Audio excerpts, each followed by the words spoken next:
We must finalize our victory. They're headed for our base! Which means no time to lose. It's time to transform and roll out. He's here.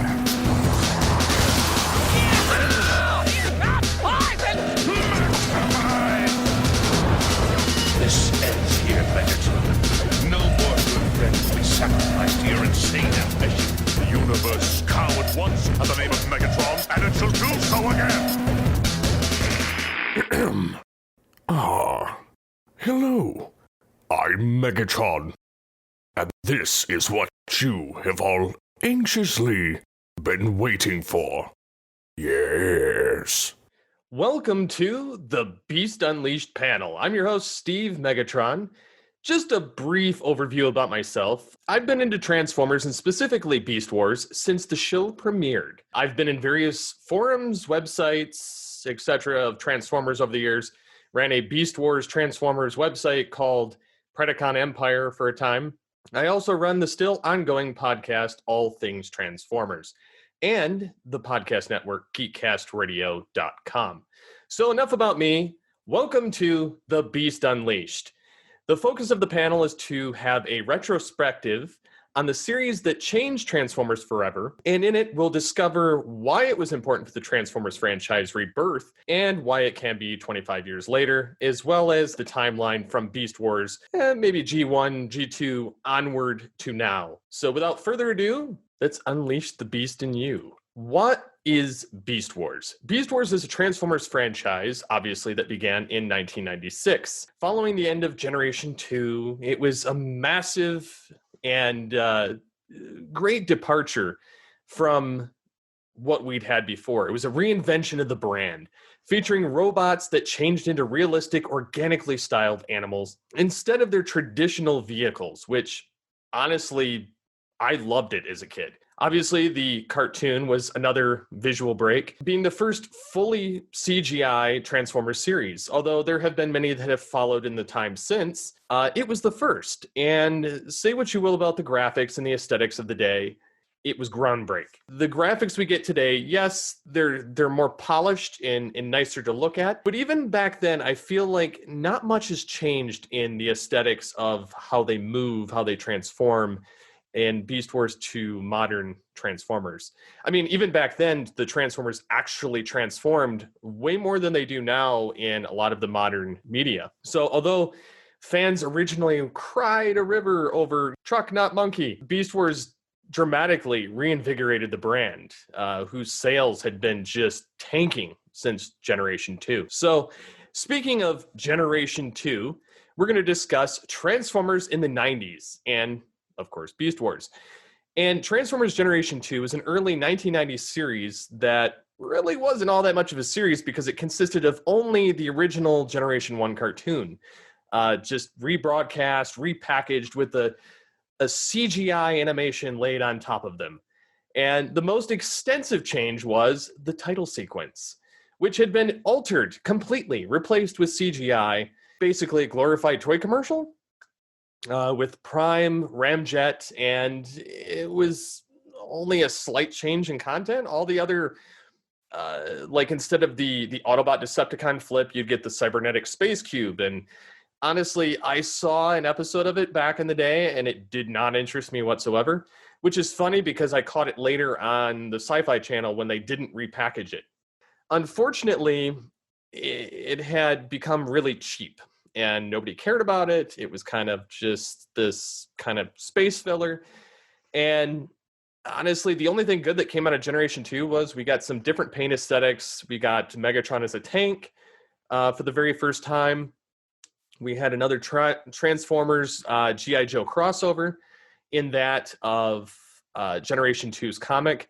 The G.I. Joe featuring Snake Eyes comics introduced the original Megatron crashing onto Earth, and you had kind of this leftover arc of characters, which it never really quite explains when the timeline kind of plays into that.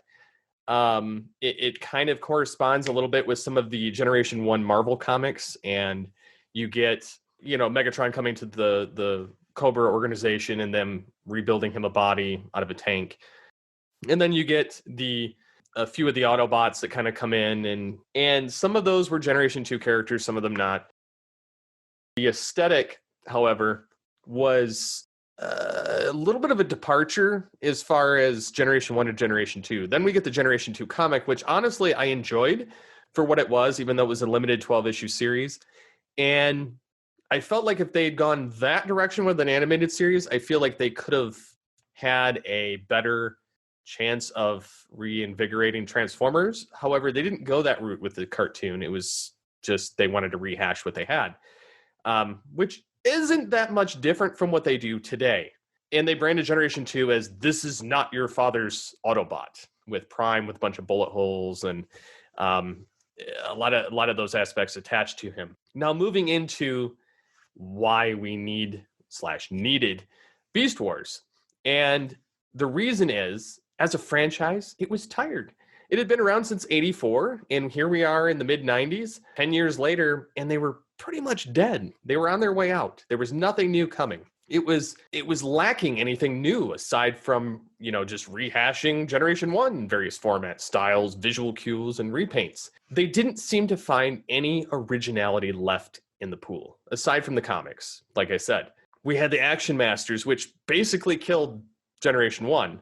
The Headmasters, the Target Masters, those were some good aspects that they brought into the franchise. However, getting into the non-transformable Transformers, which they did again in Beast Machines, it didn't really help them any. It didn't build their franchise to anything bigger, to news, to anything that would draw kids back to it.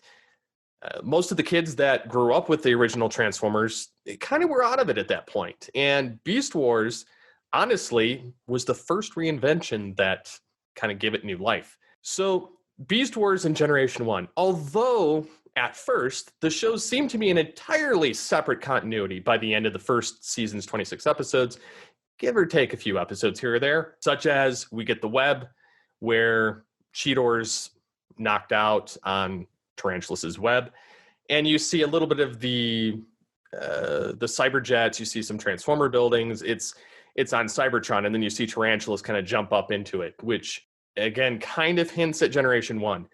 Then you really don't get anything else until the appearance of Starscream in Possession, which was one of my favorite episodes, although it's kind of funny.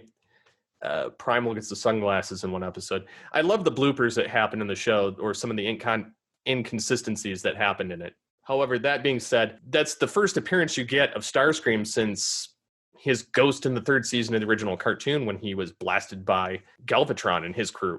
In that episode of Possession, you get to see Unicron. You get to see, Starscream. You mentioned the Autobots and Decepticons. You mentioned Galvatron. And so that's the first real tie we got to Generation 1. Following that up, we discovered that this planet is not an entirely separate continuity. It is revealed to be prehistoric Earth. The characters have been thrown back in time, which time travel is always one of those things that they can manage to fix things or to rewrite history. And it's very helpful in a lot of franchises. I mean, look at some of the Star Trek films. They use time travel. It usually turns out pretty good. Looking at this, we have time travel, and the end of the second season, we have the Ark finally show up. You get to see the Autobots, the Decepticons lying dormant, Megatron flying over Soundwave's body, seeing Starscream's face, seeing Prime, and then you get to see Megatron do what Megatron, the original, could never do, kill Prime. Which, I mean, he did in the movie if you count it, but Hot Rod kind of did that. Megatron did this on his own, even without his troops in commission. So that being said, we have Ravage, who's reinvigorated and brought back, upgraded as a Predacon. And that, again, is another drawback to Generation 1, which it was nice to see Ravage show up, which it was totally unforeseen. I loved how they used part of Cheetor's transmetal body, and then they had him still transform to a cassette and explain a little bit more at Tarantulas' angle of things. However, with the jump of the agenda and then having the stasis-locked Autobots and Decepticons, Master Blaster took it to another level with Megatron mixing with the original Megatron. And finally, we get the Nemesis two-parter where the Nemesis showed up. All of this adding to the rich history that is Generation 1 and further cementing on the groundwork of G1 without necessarily needing to know it or to enjoy it, but it added to the enjoyment of this series. Adding to that, we have two new factions, technically one. The factions are the Maximals, the heroic Maximals, and the evil Predacons. The Predacons are taking place of the Decepticons, the Maximals are taking place of the Autobots. And the Predacons, although they were a subsection of the Decepticons back in G1, they're their own ranking subclass or main class here in Beast Wars. And I love the logos. I love that you have the animalistic one for the Maximals. You have the bug kind of insect look for the Predacons, because the Predacons are very much reptilian or insect based. The Maximals are very much animal or bird, some kind of an animal, some type of a mammal to some degree, with the exception of Dinobot. Transmetals kind of throws it in a whole new direction. But the writing and the rich content, the show won so many people over, though. The intriguing stories, the generally high production value, the characterization was epic. I loved the characterization, how they evolved from episode to episode, how you got to learn a little bit more of each character. They weren't necessarily focusing on one person. If you look at all of the modern Transformers, they mostly focus on either some subset of Prime or generally Bumblebee. This gave you a little bit of everybody. Everybody got a little bit of the limelight in there, and it was great. You had great writing. You had great voice acting. It was very complex. The overarching plots that connected themselves, the two-parters were great. The threads that they weaved through the series were among the reasons that this show is cited for this long-term popularity. Love or hate the graphics, the stories and the characterization and the voice acting, you cannot deny, were some of the most epic we've ever had in Transformers. Some of the show's mysteries and machinations still remain topics for fan debates, obviously, like Dinobot regaining his memory, which they would have explained had the episode Dark Glass ever made the time of day. Now, if some of you remember, I was a part of the project that did the Dark Glass project. It never got to the visual format. At the beginning of the show, or this panel, you saw a snippet of the teaser video, which I revoiced recently. A lot of things happened. We have all the vocals. It just never got fully put together. Life hits everyone. So eventually that's going to be an audio drama later this year that I'm putting together. So just stay tuned for that. So anyways, the show's CGI, though somewhat primitive by today's standards, it was revolutionary back then. We'd never really seen anything like that. Yes, Reboot had a little bit of that, but Beast Wars took it to another level. And it's put some later shows to shame. I mean, look at the 2015 Robots in Disguise. Yeah, it's a different aesthetic, but it's still not as great as Beast Wars was. The Power of the Primes, yeah, it had some rich characterizations, it had some rich animation, it had some rich CGI, but it's definitely in a different tier.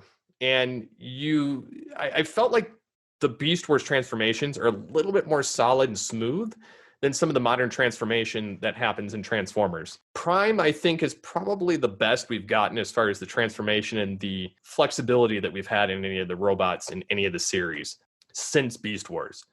Now, because developing CGI models was, at the time, very expensive and time-consuming, some of the characters that we probably would have liked to have seen that were toys never got to be on the show, and so, therefore, there was a limited number of characters on the screen.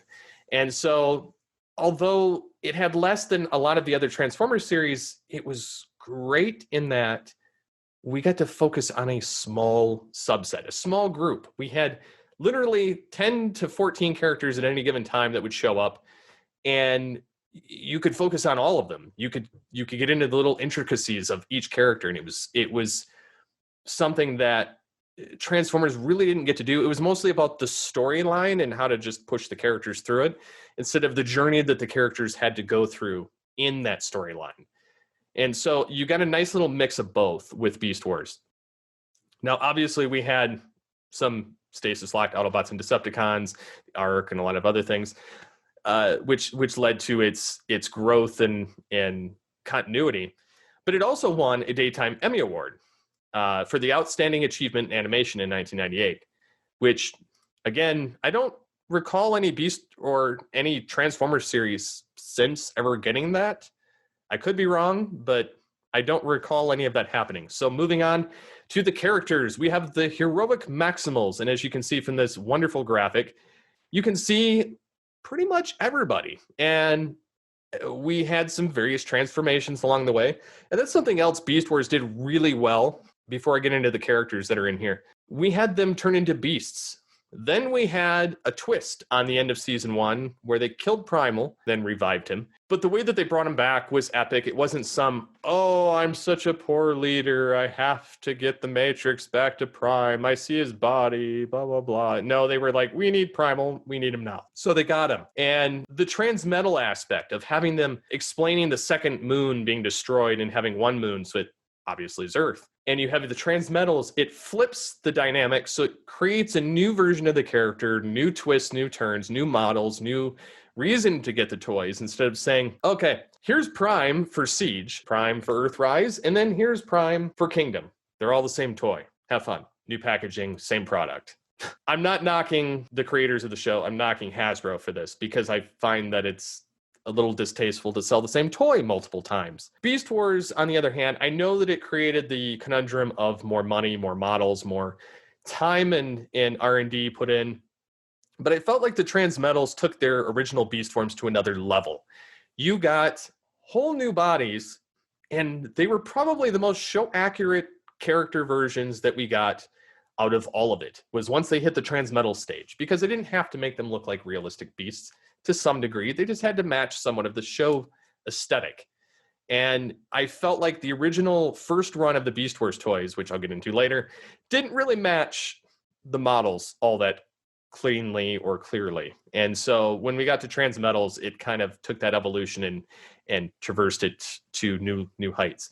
So we have the heroic Maximals of Optimus Primal, Rhinox, Dinobot, Cheetor, Rat Trap, Tigatron, Air Razor, Silverbolt, Depth Charge, Tigerhawk, Transmutate. But anyways, the only name that was really consistent with anything we've had in the past was Optimus Primal, which was a twist on Optimus Prime, and Silverbolt, which was a Generation 1 aerial bot. Other than that, they were all new characters, fit all new different personas, different levels.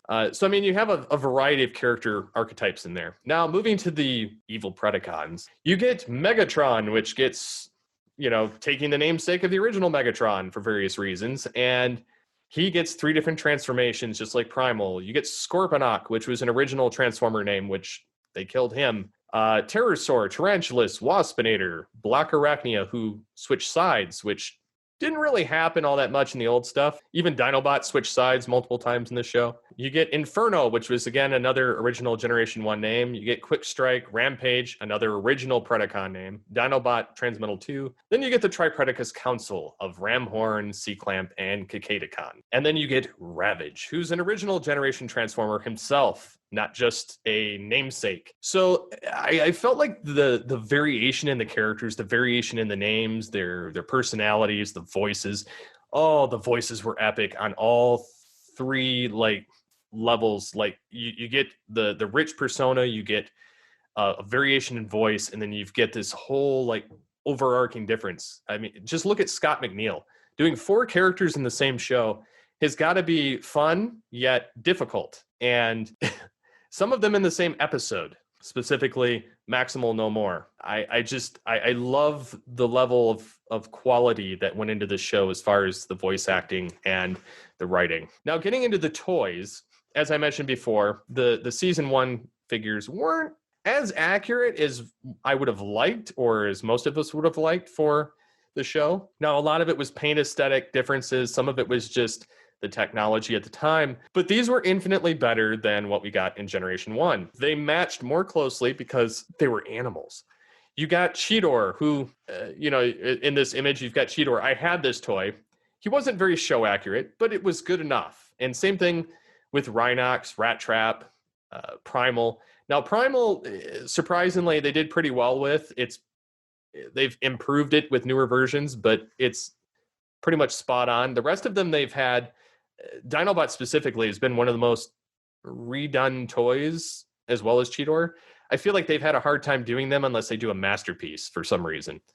But the toys, again, they were something different. It was a different generation, a different style, and different mechanisms. Megatron's dinosaur head had a squirt gun in it. You had Dinobot's tail, which could spin. You had Rhinox's guns that could spin. Cheetor had his tail was a flip-up gun, and then he had another gun underneath.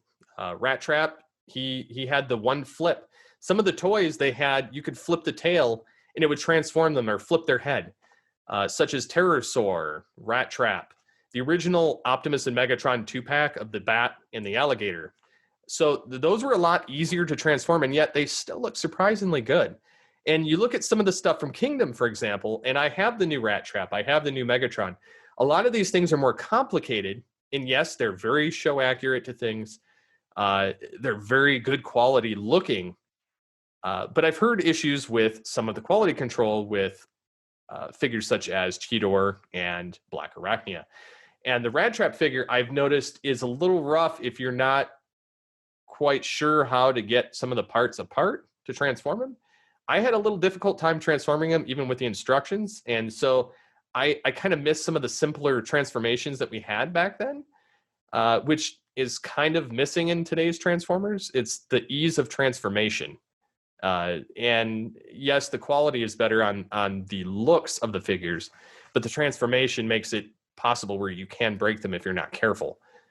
Now, moving on to the next part of the panel, we have the games. Transformers, obviously, the first game that we got was in 97, and it's a third-person shooting game released by Sony PlayStation platform, and it was ported to the PC platform in 98. I had it. I played it on the MSN Gaming Zone. It was a fun deathmatch-style game. Players picked their side and sent their Transformers on missions against both the opposing side and the extra-dimensional Skrix aliens, which are almost kind of like the Vok, but something different. They kind of take over the planet in different ways. It was a terrible game. The voice acting was not there from the original cast. It was very blocky. It kind of put to shame everything that the cartoon had done. And while I like the game for what it is, it's a terrible game. Then we got the Transformers Beast Wars Transmetals on PlayStation in 99 and 2000 in America. And then they had it on the counterpart Nintendo 64. And this game was just basically just one-to-one Street Fighter style. And you duke it out, and the game was a little bit better aesthetics. It had the actual voice cast. You had some different things like the Golden Megatron. You had Ravage. You had Transmetals that were in the game. So I would have loved to have played that. Never did. But again, that's one of the several games. Then we get Dual Fight Transformers Beast Wars Beast Warrior Strongest Decisive Battle, which is a Game Boy Color game. Ridiculously long title. I've played it on an emulator a while back. It's kind of fun. It's got kind of short versions of the characters, and you get to kind of duke it out in similar fashion, transform and everything. It's very basic. You get some of the Beast Wars 2 and Neo characters and kind of duke it out. Now, then you get into some of the modern games where they're not really Beast Wars games. They're kind of Transformer games with Beast Wars in them. And that would be the fighter game. I can't remember the name of it. And then Earth Wars. And I've got Earth Wars. I've been playing that. And I have some of the Maximals and Predacons. And it's fun, but it's still not a true Beast Wars game. And I feel like we haven't really had a good Transformers game either since the War for Cybertron games and Escalation. So moving into Beast Machines and its different continuations. The original working title for Beast Wars, or Beast Machines, I should say, is Beast Hunters. And it changed. It was supposed to evolve the Beast Wars franchise, kind of continue it with Megatron and so on. It was going to be another Mainframe Entertainment show. And then ultimately, Mainframe dropped the Predacons. They created the Viacons in place of them. It was the idea of Mainframe's writers, and they decided to kind of change a few things. Bob Skure had suggestions from Hasbro and Mainframe and Fox Kids, and they kind of created this new amalgamation, and it became later Beast Machines. And they had a lot of continuations of the storyline. They did a little bit of touching on Generation 1, but it was mostly, it's a continuation of Beast Wars and then kind of its own thing. You got a little bit of the prehistory in there, and then they tied it into BotCon comics and different stories. And, eventually Hasbro did reuse the Beast Hunter's name for the third season of Transformers Prime as a subline. And then, of course, we had Transtech, which, again, it was an original planned series to follow up Beast Machines, which I honestly would have loved to have seen. However, they went back to the original design of robots that turn into vehicles. And yes, there were some variations where they had some beasts in it, but it was still primarily Generation 1 with a little bit of the old style Generation 1 Predacon flair. Not necessarily the same that we got in Beast Wars. And so it would have begun in summer 2001, but instead got replaced by Robots in Disguise while Hasbro created the Unicron trilogy.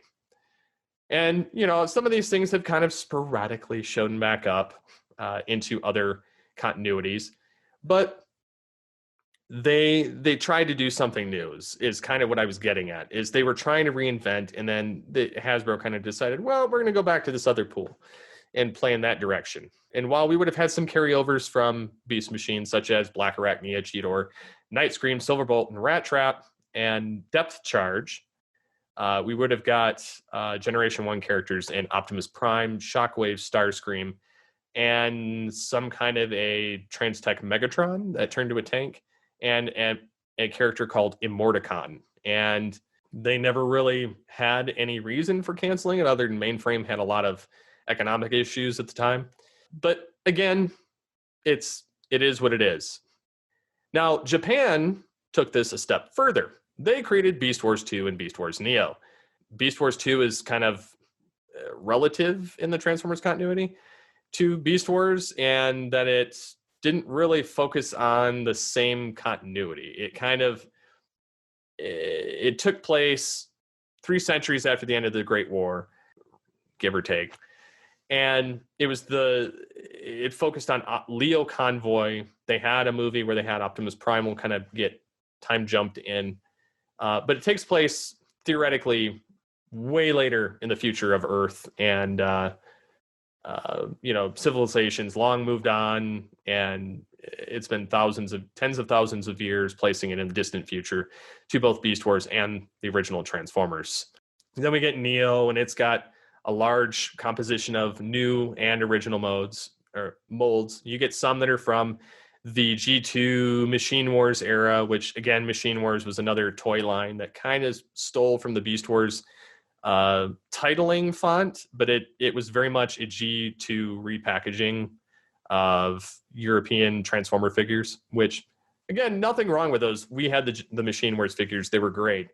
I would have rather have seen that than Rid at the time, but it is what it is. So Hasbro returned to all of their series.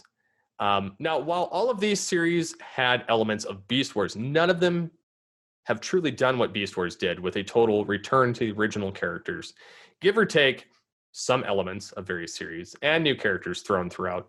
Some of these consisted of repaints, redecos, and other reinvented forms of gimmicks. Unicron Trilogy gave us Minicons, animated, and included the Allspark. Prime included Dark Energon. Prime Wars included the core of combination in the Allspark. Cyberverse brought us the multiverse. And then, through all of those different series, they did have aspects of at least Predacons. Robots in Disguise had it. Armada, Energon, and Cybertron had it. Transformers Animated, we got Black Arachnia and Waspinator. As well as like a little tease of the Maximals on a prehistoric Earth. Transformers Prime, we got the Predacons, although a different version. Same thing with Robots in Disguise. Prime Wars, we got Optimus Primal showing up. Cyberverse, Cheetor shows up.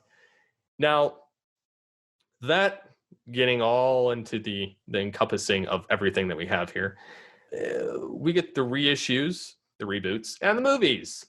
Now, the movies, I have to say, did a good job in reinventing Transformers for a time. Now, it's been well over 14 years since the first film came out, being that it came out in 2007. We've had 6 films, 6 live action ones, each one performing less than the previous one. The final film in the franchise was technically a reboot, but did not make more of a story. And it did fix the visuals. The story was better, but ultimately it was underwhelming as it's essentially more of the same, robo-kibble. People were tired of the Bayverse aesthetic, and I feel like that's going to be a problem if they want to continue with Transformers movies. That being said, Transformers fatigue. Transformers fatigue hits China. This was an article from the web, and I knew that this had been posted at some point. I had to kind of go back and find it because there was a point in time where The Last Night kind of put the last nail in the coffin for the franchise, of the live action anyway. It started getting a little weird, started getting a little out there. Now, while it did play with some originality, with some kind of beastly creatures, with dragons and knights and some other smoother aesthetics that they gave some of the characters, but there was a lot of issues with how it was staggering. They'd had a lot of different changes in their films. There was a lot of different things going on at that point, a lot of different movies that were coming out. The Transformers franchise just kind of started to dry up. I stopped caring after the 3rd movie, to be honest, because there really wasn't anything new that they could do. It had a lot of poor word of mouth. It had underperformed kind of everywhere. But honestly, the film wasn't that great. A lot of the dialogue, the storylines, a lot of it had kind of waned since that first film, to be honest. And I feel like Transformers kind of lost its way with the films, and that's why they kind of jumped ship to Bumblebee, and they kind of course corrected a little bit and then put it on hold because they're kind of going back to the drawing board. Now, there have been rumors of a Beast Wars movie. These were graphics that were put out by artists that were commissioned to do things for The Last Night before the movie. And these were options that they had for Optimus Primal and Cheetor. The Cheetor one, for whatever reason, just recently kind of came out. They had some of the cat images with the robot. Honestly, they look terrible. The Primal looks better by comparison, but they're just terrible. It's more of the same. The robo-kibble, hard to tell what they are. When discussing a Beast Wars film, this is not what I'd hope for or expect. I've been reading a lot of the message boards on Allspark, T-Formers, and the such, reading it on Facebook. People are not enthused by this Cheetor at all. If Hasbro goes this direction, they will totally bludgeon the Beast Wars franchise with this. People will not care. They may care for the first film just to see what happens, but I don't feel like this is going to be something with longevity. It could be gritty and not have this Michael Bay confusing trash heap that we've got in front of us. I'm not knocking the artists at all because it's still an artistic feat to reimagine them in a different way, and I applaud them for that. But this doesn't even resemble Beast Wars in the slightest, and while I commend it, I think the fans in general are ready for something new. While this looks Bayverse and styled, I think a more subtle approach is required. Quite honestly, after that second Bay film, I watched them on streaming because I wasn't going to pay for another in theater. The first was epic for what it was, and I enjoyed it. But the rest never really evolved. They never really did. I mean, they added elements of things in there. They had a pretender in the second film. But overall, it's not saying that they're bad, but each Transformers fan does and should have an entry point. I'm not a fan of it past the first film and then the Bumblebee movie, which fixed some of it. What I'm getting at here is that Beast Wars has the potential to take the franchise in movie form to another direction. And that direction is this. One of them is fan art. One of them is a Prime One Studios toy. This is what I would expect. We have the CGE to do a real dinosaur, a real ape, and have them look like real animals. Have the hair showing on them. They don't have to be smooth and silky. Have them with this aesthetic. Have them look good. There's no reason why we can't have them transform and look like the Prime One Studios figures or statues in robot mode with all of the hair showing and all of that. They've managed to do other things with CGI, looking at The Lion King, looking at a lot of these, The Jungle Book, a lot of these live action Disney movies where they have the animals and they talk and they move and they're completely CGI and they're voiced by an actor. There's no reason why Hasbro couldn't do this same thing with a Beast Wars movie. I think that it would be epic. It would be taking the original designs, updating them, giving them a realistic look, and keeping some of the aesthetics that people expect from them. If they did this, I feel like we would have a major movie hit, major trilogy, maybe even longer, something to reinvigorate the film franchise. I feel like people would go to see this. Because who doesn't want to see, I mean, we watch movies like King Kong versus Godzilla, which is coming soon. Why wouldn't we watch the same thing? Watch Megatron versus Primal, T-Rex versus giant gorilla. I don't know. Or, in the very least, let's go this route.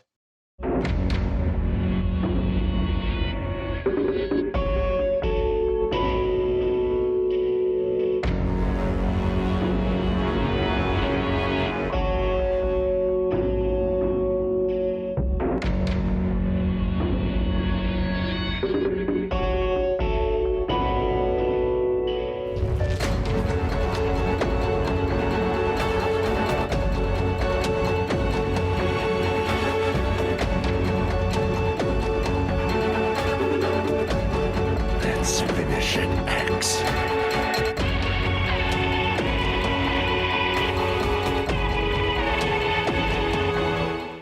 And then we get into Beast Wars as a new toy line.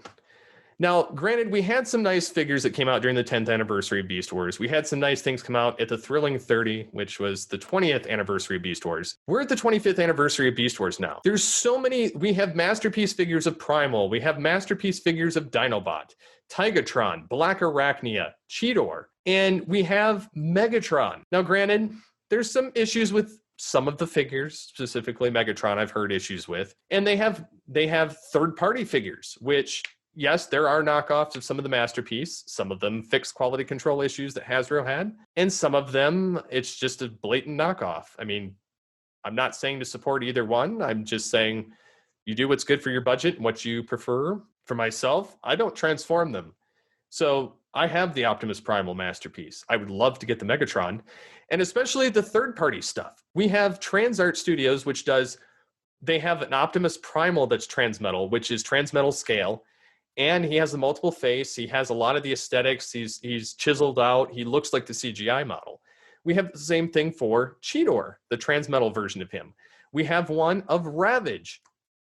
And then you look at this third-party Megatron, this winged, I can't say the name of the studio because I can't put it into words, but they do this Winged Dragon Transmetal 2 Megatron, which is epic. Yes, there are a few minor flaws with it, but again, for what it is, you're never going to see these Transmetals or these Transmetal 2 from Hasbro and Takara. At least not in the near future. So getting them third party, honestly, is probably the best way you're going to get them. And I find that the level of technology and the 3D printing and a lot of the things that have come a long way since Beast Wars came out 25 years ago, we're getting these show accurate figures that, for all intents and purposes, just put the old stuff to shame. Yes, we have new figures now with Kingdom, and they do put a lot of the old stuff to shame still. These are still the best way to get them, and still some of the best aesthetics that we've had on Transformers, and a bunch of variations. We're still getting them with the Beast Wars style, and they're completely new figures. Most of them aren't even repaintable, like the Seekers. We've gotten like 10 versions of that, and we've gotten 10 versions of Prime and Ultra Magnus, whatever. But this is something that can stand alone. It does it on its own. It looks great, looks beautiful, follows the CGI model. War for Cybertron trilogy. Now we get into the War for Cybertron trilogy, and while I have my gripes with it, I like what they're doing with it overall. I like the overall premise. They're retelling Generation 1 in a new way to fill in the gaps, to show how they got to the stage they were at the beginning of Generation 1, to show how they got to Earth, to show all these different transformations, all these different journeys that everyone has gone on. While I'm not keen on the speed of the voice acting, I do find some of it a little slow in pace. I'm a little bothered that they don't at least have the ability to have union actors in some of it, namely for certain characters that are coming up in Kingdom, because they're either going to be bad impressions or they're going to be totally renovated, changed, totally different direction, which honestly would probably be better in their sake than trying to do really bad impressions. But that being said, I do enjoy the War for Cybertron trilogy. I like Siege for what it is because you get to see a little bit of the things going on between the various characters. Now, it becomes more evident the longer you watch Siege and Earthrise that had Elita 1 been given command of the Autobots, a lot of this would have stopped much sooner. They probably would have never made it to Earth, and Megatron would have been out of commission. There's just she's more put together than a lot of the other characters, even more than Prime. Prime and Megatron kind of do this little weird dance through the entire trilogy so far that we've had, out of the first 2/3 anyway, and don't really know where they're going. They know that they have a destiny to fulfill. Megatron knows he has to kill Prime or he's going to end up with this Galvatron state. And then Prime, if he kills Megatron, ends up as Nemesis Prime at some point. And so I like the little bit of give and take that they had going on. I like the new twist of the Quintesson. I like the new twist that they put on a lot of the characters, specifically Bumblebee. And although he's not a key focus, he still is kind of one of the main focuses on this. But I really did enjoy the overall. I enjoyed some of the voice acting, specifically some of the ones that are actually at Iacon Online are some of my favorites from the series. And I commend FJ for what he's done with the War for Cybertron trilogy. It's definitely more enjoyable than the Power of the Primes, in my opinion, and it kind of adds a new element. It's more so, I think, a studio issue than a writing issue. So we get into Kingdom. Now, if you've got any of the Kingdom figures, they say, beastify the battlefield. Worlds collide when the Maximals and Predacons join the fight, coming together with the Autobots and Decepticons in an epic battle that will alter their destiny forever. Primal power floods the battlefield as the fierce beast modes of the Maximals and Predacons are unleashed. I love this poster. I love the golden disc. I love the new renditions of the beasts in it. I cannot wait to see this series. I know that it comes out, I believe, in May of this year. And I cannot wait to see it, just based on the teaser at the end of Dinobot. And we get to see just a little bit of the aesthetic that they're going for. And although it's not the same CGI as Beast Wars, I feel like it's going to be a little bit different, but it's going to be very good visually. I just can't wait to see what they do with it. They will have all of the beasts of season 1. At least as far as it shows, they haven't shown anything with Pterosaur or Tarantulas or even Inferno. But every Maximal is accounted for, which is a little bit strange to me. So I'm wondering where they're going with that. Kingdom and Beyond. So I'll be curious with how many of these characters show up in Kingdom. For instance, like I said, there's some missing. However, in this particular art, we see Polar Claw, which isn't even one of them. And Magnus is dead, and there are other variables at play, such as the toy of Dinobot. He's listed as a Predacon, despite that he may yet be a Maximal. They may go a different direction with him in this and just keep him as Predacon. It's hard to say. The fossilizers are a thing I'm unsure about, but must be either a Black Arachne or Scorponok invention. Or just could be something Megatron's devised from the bones and mechanized them, kind of like he did the clones of Dinobot or the Transmetal Raptors in the 4th episode of season 3. And like I've said, my other concern is the voice cast. Again, I've said my piece. The other aspect is it's rumored to come with these characters. I don't know what we're going to see yet. We haven't seen the toys and the new models of Tigatron. We haven't seen the new models of Rhinox or Scorponok yet. We've seen all the other ones, and to be honest, they put their original toys to shame. The Black Arachne and Airazor specifically. Primal looks pretty close. Megatron does put his old toy to shame.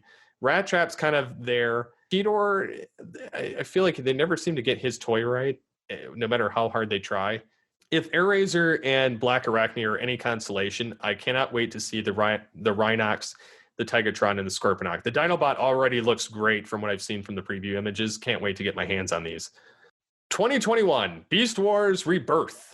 So, as you know, there's a new mini-series featuring the original Season 1 Beast Wars cast, a brand new Beast Wars comic coming from IDW that reimagines Beast Wars from the beginning. And it's quite honestly just epic to think about because we had a little bit of a short-lived comic under Dreamwave, the two mini-series from IDW called The Gathering and The Ascending, as well as many Universe, 3H Productions, BotCon comics, the Fun Pub comics in the Beast Wars, Beast Machines universe. Not to mention various crossovers from the characters in regular IDW continuities, such as Rat Trap, Cheetor, and Primal. I'm very excited for this comic because it gives us a new opportunity to enjoy Beast Wars and to reintroduce it to a new generation. Most of the people that didn't grow up with Beast Wars don't have that love for it that the people that grew up with it have. And then, of course, we have the new toy line. Despite being in the War for Cybertron line, it's Kingdom. And it's essentially Beast Wars. And it, like I said, captures the CGI models almost identically from the original series. Give or take a few little inconsistencies with paint, they're pretty spot on. And the best part about these figures are they're budget priced. They're Kingdom figures that mimic some of the degree of the masterpiece. These figures are getting Beast Wars toys that are made in a modern way and detail to get an almost masterpiece figure. I can't afford the Beast Wars masterpiece figures personally, but I can afford these easily. I do have the masterpiece Primal. And the differences are slight between him and the Kingdom line to the point that if I didn't have the masterpiece, I'd spring at the Kingdom figure in a heartbeat. I'm just impressed with these. But what I'm even more impressed with is their inability to stay on the shelf. Sure, I see Rat Trap if I see any Kingdom figures or the reissued Leader Class Earthrise Optimus Prime, but these are rare to find and they've only been out for less than a month for the general public. I had to hunt between 4 targets to get Megatron and even the Studio Series Scourge. Yes, I can find Rat Trap everywhere. I have not seen a Black Arachne or Cheetor or even Primal since I got the Megatron. So continuing on, we have the masterpiece figures, as well as updated the Transmetal Beasts, like I mentioned, from third-party vendors. These toys are epic and truly match the CGI models, the figures. And the funny thing is as we discussed masterpiece figures on All Things Transformers in the Beast Unleashed podcast years ago, we were waiting for good Beast Wars toys that had proper articulation. While we haven't gotten all the Beast Wars characters from Season 1 yet, the ones we do have are, well, a masterpiece to say the least. As for the third-party figures, we have quite a few vendors out there that are just simply killing it with their masterpiece level line. And the details of the Transmetals, something Hasbro, like I said, will probably never get to. And if they do, it may be sporadic at best. But the Primal, Cheetor, Ravage are beautiful works of art, and eventually they'll end up on my shelf. That's not all, though, as we've also seen an optimal Optimus that is proportioned properly and a magnificent, despite possible paint defects and a mismatched knee version of Transmetal 2 Megatron. Now, the Dragon figure, like I said, it's epic. The Optimal Optimus figure I've seen that's out there, it finally fixes the shoulder cannons that he has an issue on the original toy, and the sizing of the head, it looks more natural, the way that they've beefed him out. Now, we've also had rumors of a Beast Wars live-action film, and there's so much speculation going in either direction. I'm not going to add to that, but although it's been swirling for some time, the reality is, with the return of Beast Wars in the toy form and the Netflix series, the reintroduction to the fandom of Beast Wars is going to cause this to eventually happen. We've already seen particular test images of Bayverse versions of them, and I think that they would do best to keep them true to the style and design, but give them the updated CGI live action animation. I really do. And I would love to see even more that the original voice actors join and get to be a part of it, even if it's a bit of a pipe dream. What I would love to see even more is a new miniseries featuring the original Season 1 Beast Wars cast. And, despite not having them in Kingdom, we are getting a brand new Transformers cartoon heavily featuring Beast Wars era characters, which in and of itself is a huge win. Which, if it bodes well and the toys obviously are doing well, we could be looking at the possibility of a revival or continuation by Hasbro with the original voice cast. If nothing else, a separate series. Again, it's a pipe dream for the original cast, but I've truly enjoyed what we've gotten thus far. So either way you look at it, it's renewed interest in this part of the Transformers franchise. And last but not least, it's just created this resurgence for fans to jump on board to this series 25 years later. I mean, they're a staple of my shelf. So do we need more Beast Wars Transformers? I think I'll let him answer that. Yes. Yes. Again, thank you to Iacon Online for this wonderful convention. I'm sorry I wasn't able to be here in person, but nonetheless, I'm glad to have been part of this convention. And you can find out more about Beast Wars and Transformers by staying Things Transformers. So until next time, thank you guys for tuning into my panel. I hope that you guys enjoyed it. I hope that you enjoyed the reasons why we need more Beast Wars and why it's important for Transformers revival. And if you have any questions, again, just hit me up on social media. Thanks again, and stay tuned for more from Iacon Online. Yes.